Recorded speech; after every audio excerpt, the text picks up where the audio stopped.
What's up to my friends on YouTube? Today I'm going to be showing you how to change your country location on your YouTube account.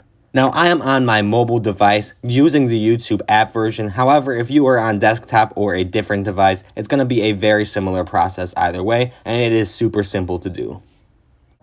So let me just quickly launch my YouTube app here, and I will show you where you need to go to change your country location. So once you are on the app here, you're going to go ahead and hit your profile picture in the upper right hand corner there.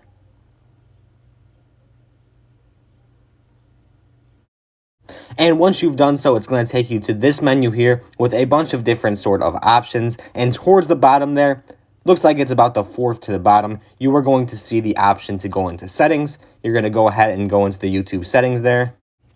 And from here, the option second from the top there, general, go ahead and go into that.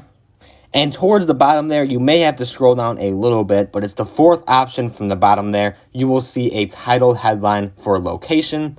And right now, mine is currently set to the United States because obviously that's where I'm at. But if you click on the location tab there, you will see a full list of every single different country or anything that you even want to put as your country. Doesn't have to be entirely accurate, I suppose, but I would recommend that you put exactly where you are living. In my case, this is the United States, and it's all in alphabetical order, so you could just scroll to the bottom and see the United States there and select that option for yourself. Of course, whatever country you are in, just go ahead and select that country.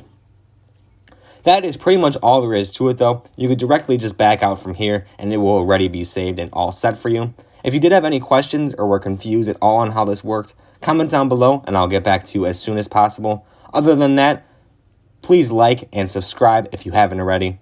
Thank you for watching, and I will see you in the next video.